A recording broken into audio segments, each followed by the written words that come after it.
ESPN 9 news. ESPN 9 news में आपका स्वागत है और मैं हूँ आपके साथ नेहा। आपको बता दें कि मध्य प्रदेश के चुनाव की जो तारीख है वो नजदीक आ गई है, जिसका इंतजार था मध्य प्रदेश में और साथ ही साथ राजनीतिक दलों को। वो तारीख आ चुकी है 17 नवंबर।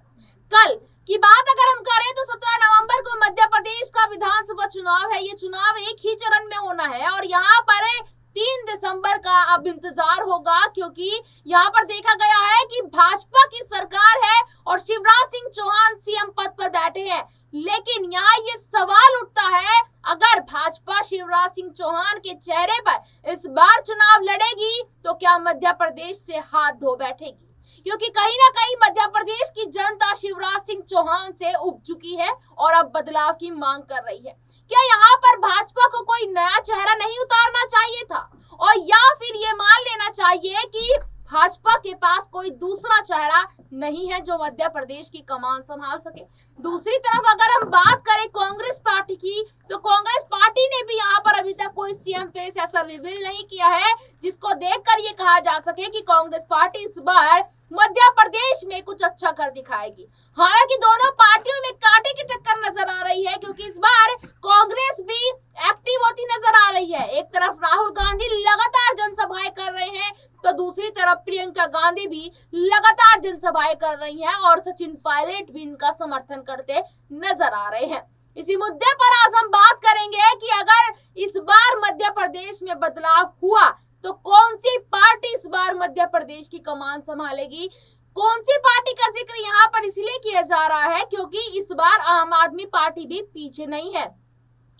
देखा गया है कि आम आदमी पार्टी बेशक से यहाँ पर आम आदमी पार्टी के नेता जेल में सलाखों के पीछे है, लेकिन आम आदमी पार्टी भी लिस्टें जारी करती नजर आई थी मध्य प्रदेश में। इसी मुद्दे पर आज हम बात करेंगे और बात करने के लिए दौलत मेरे साथ मौजूद है। दौलत से सबसे पहला सवाल मैं यहाँ पर लेना चाहूंगी कि इस बार मध्य प्रदेश में कोई दूसरा चेहरा नहीं यहाँ पर उतारना चाहिए था भाजपा पार्टी को? अगर शिवराज सिंह चौहान के चेहरे पे ही इस बार चुनाव उन्होंने यहाँ पर लड़ा, तो क्या इस बार भाजपा को हार मिलनी यहाँ पर सही है? जी देखा जाए तो स्टार प्रचारक के तौर पर यहाँ पर प्रधानमंत्री नरेंद्र मोदी सामने है और देखा जा रहा है कि 2024 की कहने की इसमें तैयारी छिपी है कि वो आजमा के देखना चाहते हैं कि क्या राज्यों में अभी भी प्रधानमंत्री नरेंद्र मोदी का दबदबा है कि नहीं, विधानसभा चुनावों में दबदबा है कि नहीं, क्योंकि विधानसभा चुनाव के बाद ही लोकसभा चुनाव है और वहीं से ही लोकसभा की सीटें भी निकल के आएंगी। तो पहले उनको यहाँ पर जो है पूरा एक्वायर करना पड़ेगा विधानसभा चुनाव, जिसमें प्रधानमंत्री नरेंद्र मोदी के चेहरे पर ही पूरा खेल खेला जा रहा है। और यहाँ पर देखा जाए तो अब काफी देर हो चुकी है कि बीजेपी इस बारे में सोचे कि सीएम चेहरा कौन होगा कि कौन नहीं होगा। और चुनावों के बाद बड़ी तकलीफ यहाँ पर बीजेपी को आएगी अपना सीएम चुनने में। शिवराज एक तरफ है, एक तरफ सिंधिया है, दोनों के बीच चुनाव से पहले भी काफी खींचातानी देखी गई थी, लेकिन उस खींचातानी को कहीं ना कहीं बीजेपी ने यहाँ समाप्त कर दिया। लेकिन एक नेता यहाँ पर ऐसे हैं कि जो इस पूरी लड़ाई को ही खत्म कर सकते हैं, या फिर बीजेपी उनके चेहरे पर सहमति देते। कैलाश विजयवर्गीय एक ऐसा चेहरा है जो मध्य प्रदेश की राजनीति में काफी चर्चित है।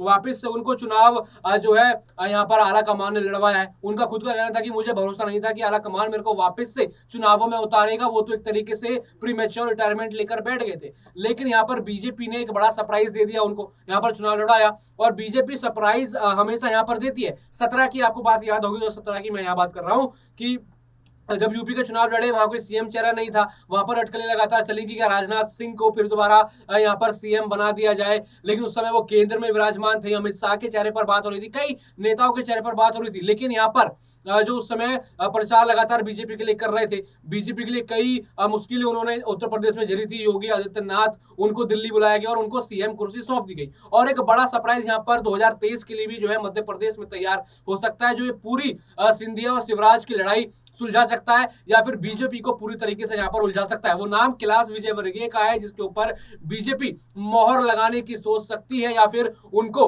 बहुत आगे रखा जा सकता है, क्योंकि पब्लिक भी अब यहाँ चेंज चाहती है। 15 साल के बाद 2018 में मौका आया था पब्लिक के पास कि वो अपनी सरकार को चेंज कर ले। कमलनाथ को उन्होंने चुन लिया था, लेकिन 2020 में कुछ इस तरीके से प्रकट हुए कि सिंधिया अपनी पैतृक पार्टी को छोड़ के आ जाते हैं, बीजेपी का साथ यहाँ पर देते हैं और सरकार शिवराज की फिर बन जाती है। यानी जनता नाराज थी, जनता तो हटाना चाहती थी शिवराज को, लेकिन शिवराज बार बार यहाँ पर जो है कभी इसका समर्थन कभी उसका समर्थन लेके वापस सत्ता में आ गए। तो यहाँ जनता कहीं ना कहीं एक नया फैसला लेगी। और अगर बीजेपी यहाँ पर अभी भी जो है अपने एक किसी नेता को आगे बढ़ाए, किसी दूसरे विकल्प की तरफ जाए, सिंधिया या कैलाश विजयवर्गीय की तरफ जाए, तो जनता अभी भी अपना रुख मोड़ सकती है। नहीं तो 2023 के चुनाव कहीं ना कहीं कांग्रेस के पक्ष में नजर आ रहे हैं।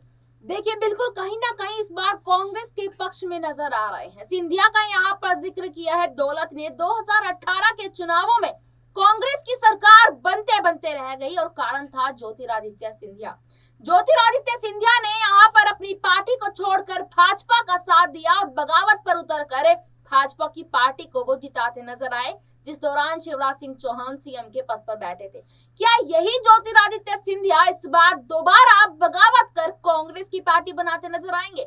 सिंधिया की अगर हम बात करें तो 2018 में कांग्रेस की तरफ से कोई ऐसी बड़ी जिम्मेदारी ना मिलने की वजह से नाराज सिंधिया गद्दारी पर उतर आए थे और उनको कहीं ना कहीं दिल में यह मंशा थी कि ज्योतिरादित्य सिंधिया को सीएम पद दे दिया जाए। लेकिन भाजपा में इस मंशा के साथ आने के बाद भी ज्योतिरादित्य सिंधिया की ये विश पूरी नहीं हुई है। अभी तक भी उनको उस सीट से चुनाव लड़ने की अनुमति यहाँ पर मिलती नजर आई जिस सीट से उनकी बुआ हमेशा चुनाव लड़ती थी। यानी कि बुआ गई तो भतीजे को सीट पर उतार दिया। क्या कोई और सीट यहाँ सिंधिया के नाम नहीं थी?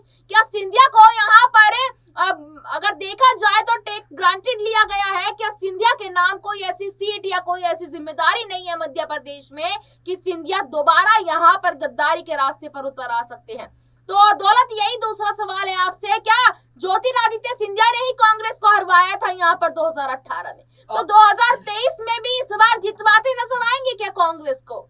बिल्कुल देखा जाए तो यहाँ पर सीएम चेहरे को लेकर बीजेपी में विवाद था, कांग्रेस में विवाद था, इसलिए वो उस विवाद को छोड़ के बीजेपी में आ गए। लेकिन शिवराज सिंह चौहान या सीएम बजाते हैं तो उन्होंने 2023 तक का इंतजार किया कि बीजेपी मौका देगी। केंद्र में भी वो गए, लेकिन मध्य प्रदेश की राजनीति में सक्रिय रहे, अपने जो उनके समर्थक हैं उनको लगातार सरकार में आगे बढ़ाते रहे, उनको मंत्री पद देने की कवायद यहाँ पर करते रहे। लेकिन 2023 का जब मौका आया तो बीजेपी ने यहाँ पर शिवराज और सिंधिया दोनों को यहाँ पर दरकिनार करके कहा कि ये चेहरा किसी का भी नहीं होगा, स्टार प्रचारक के तौर पे आप काम कीजिए, लोगों से वोट लीजिए, लेकिन चेहरा आप सीएम का नहीं होंगे।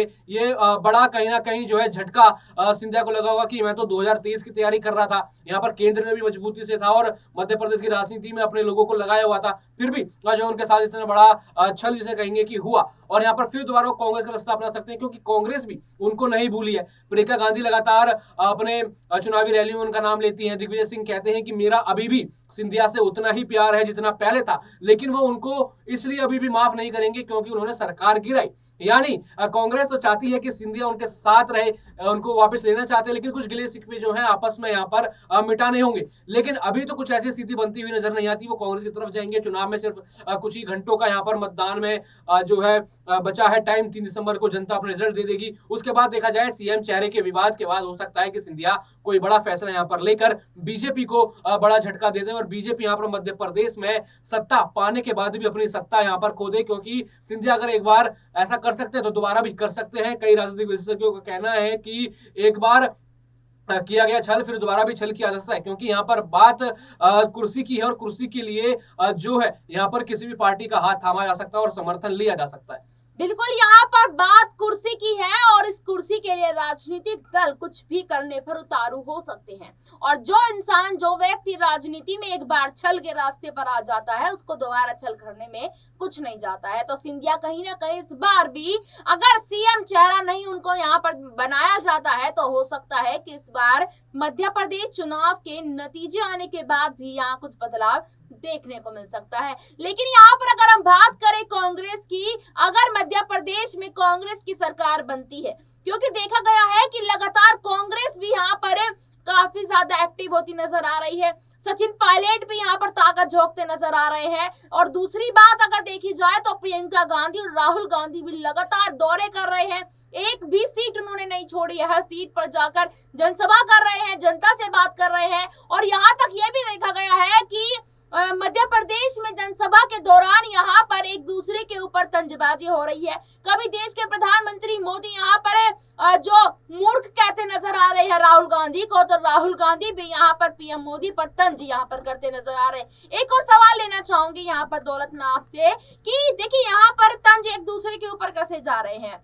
वैसे तो पीएम मोदी ने यहाँ पर मूर्खों के सरदार यहाँ पर कहा राहुल गांधी को, फिर राहुल गांधी भी कहते नजर आए, स्मृति ईरानी ने भी मूर्ख यहाँ राहुल गांधी को कहा।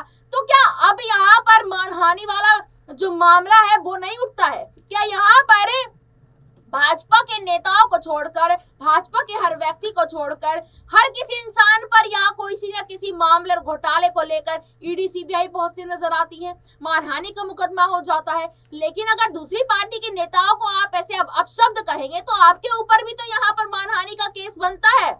बिल्कुल, यहाँ पर जो है जब चुनावी रैलियां होती हैं तो यहाँ पर नेता अपशब्द कहने से नहीं चूकते। यानी चुनाव का दबाव इतना होता है कि नेता एक दूसरे को अपशब्द कह देते हैं, ना जाने कितनी कितनी बातें यहाँ पर कह देते हैं। और अभी हाल ही में हमने देखा कि इसी का नोटिस प्रियंका गांधी को जाता है, अरविंद केजरीवाल को जाता है, लेकिन ये नोटिस कहीं ना कहीं बीजेपी की गलियों को भूल जाता है, कहीं ना कहीं बीजेपी के नेताओं को घरों को भूल जाता है, उनके ऑफिसों को भूल जाता है। ये हमने हर चुनावों में देखा है कि यहाँ पर गांधी परिवार को घेरा जाता है तो कुछ बात नहीं होती, लेकिन प्रधानमंत्री नरेंद्र मोदी को घेरा जाता है तो यहाँ पर हो हल्ला मच जाता है। तो कहीं ना कहीं यहाँ पर देखा जाता है कि बीजेपी अपनी ताकतों का क्या इस्तेमाल कर रही है। जो आरोप यहाँ विपक्ष लगाता है कि आप सेंट्रल एजेंसियों का इस्तेमाल कर रहे हैं, आप बाकी वस्तुओं का इस्तेमाल कर रहे हैं, आप करिए, आप भ्रष्टाचार को यहाँ पर उजागर करना चाहते हैं, करिए, जनता भी यही चाहती है, लेकिन इसका इस्तेमाल आप विपक्ष को घेरने के लिए कर रहे हैं। विपक्ष को आप चुनावी रणनीति से घेर सकते हैं, लेकिन सेंट्रल एजेंसियों के अभाव में आकर नहीं। और ये बात बीजेपी की देखी गई है कि जब भी वो कुछ अपशब्द बोलते हैं तो उसको कवर कर लिया जाता है, लेकिन ये बात अगर कोई दूसरे व्यक्ति बोल दे, यहाँ पर अरविंद केजरीवाल बोलते हैं, प्रियंका गांधी बोलते हैं, तो उसके ऊपर तुरंत अटैक किया जाता है और कार्रवाई की बात होती है। बहुत बहुत धन्यवाद दौलत, आपने यहाँ पर हमारे सारे सवालों का जवाब दिया। और जैसे कि आपने सुना, दौलत ने यहाँ पर सिंधिया और साथ ही साथ राहुल गांधी और पीएम मोदी को लेकर जो बात यहाँ पर बताई है, वाकई में वो गौर करने वाली है, क्योंकि यहाँ पर ईडी सीबीआई और जो इलेक्शन कमीशन है वो कहीं ना कहीं भाजपा का रास्ता भटक गई है। लेकिन मध्य प्रदेश चुनाव में कल आखिरकार होगा क्या, किसके हाथ में इस बार एमपी की होगी कमान, देखते रहिएगा SPN 9 न्यूज। धन्यवाद।